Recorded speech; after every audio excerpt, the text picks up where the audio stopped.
सुबह के करीब 5:30 बजे थे। शहर अभी पूरी तरह जागा नहीं था, लेकिन रेलवे लाइन के पास की बस्ती में हलचल शुरू हो चुकी थी। कहीं चूल्हा जल रहा था, कहीं लोग खांसते हुए बाहर निकल रहे थे। उसी भीड़ में एक लड़का था, आरव। उम्र 16-17 साल, दुबला पतला शरीर, कंधे पर पुरानी फटी बोरी और हाथ में लोहे की टेढ़ी छड़ी। उसके कपड़े पुराने थे, लेकिन चेहरे पर अजीब सी शांति थी। वो कूड़ा बीनता था। उसके लिए कूड़ा गंदगी नहीं, बल्कि रोजी रोटी था। उसकी माँ कई साल पहले बीमारी से गुजर गई थी और उसके पिता एक हादसे के बाद ठीक से काम नहीं कर पाते थे। घर के नाम पर रेलवे लाइन के पास टीन की छत वाला छोटा सा कमरा था, जो गर्मियों में तपता और बारिश में टपकता था। आरव चुपचाप अपने काम में लग गया। प्लास्टिक अलग, लोहे का कबाड़ अलग, कांच अलग।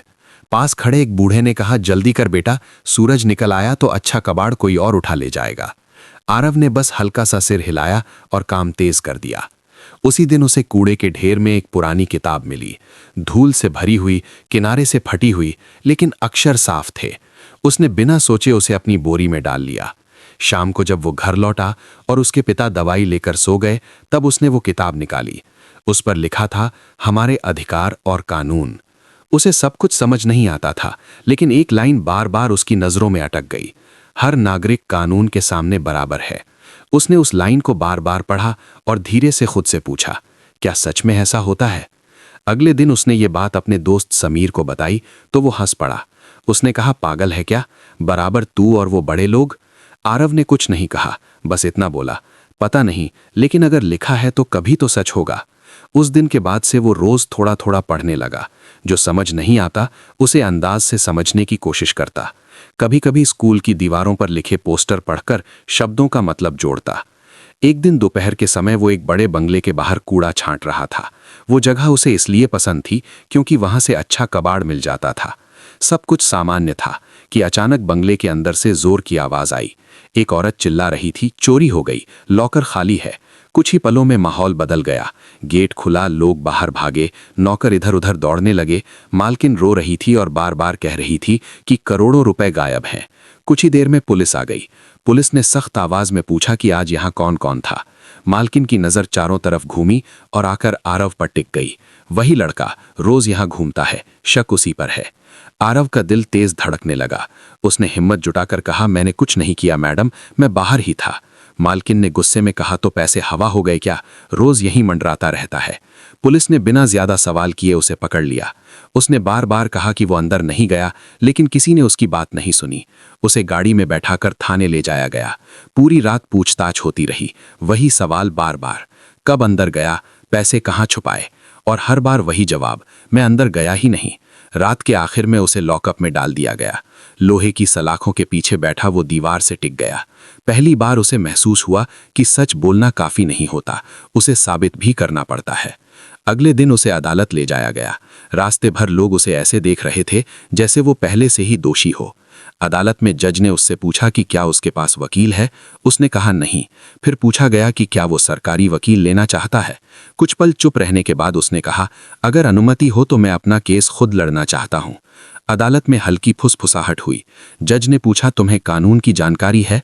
उसने कहा, पूरी नहीं, लेकिन जितना समझा हूं उतना काफी है अपनी बात कहने के लिए। सरकारी वकील ने कहा कि आरोपी घटनास्थल के पास मौजूद था और उस पर संदेह है।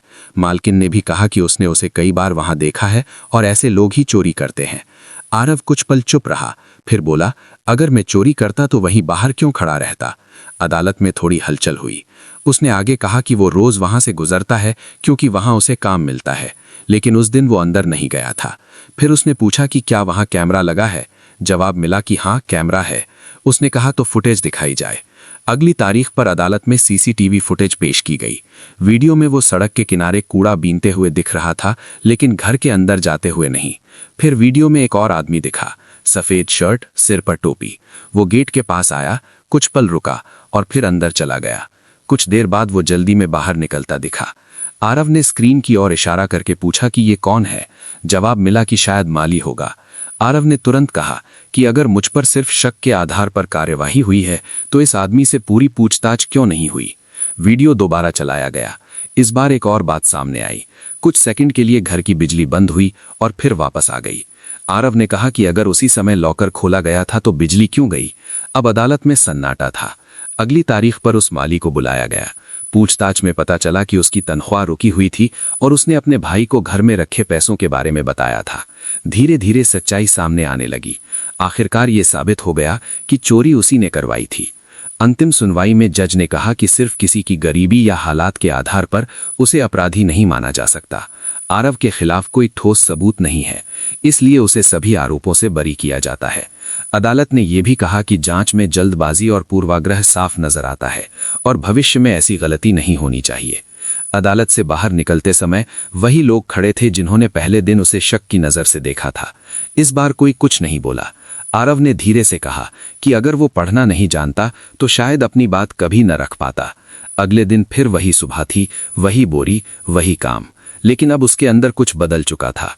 उसे समझ आ गया था कि आवाज तब तक कमजोर रहती है जब तक उसे इस्तेमाल न किया जाए। उस रात उसने फिर से अपनी किताब खोली। इस बार वो सिर्फ पढ़ नहीं रहा था, वो सीख रहा था, समझ रहा था और अपने भविष्य की तैयारी कर रहा था। उसे अब यकीन था कि बराबरी सिर्फ किताबों में नहीं होती, उसे हासिल करना पड़ता है।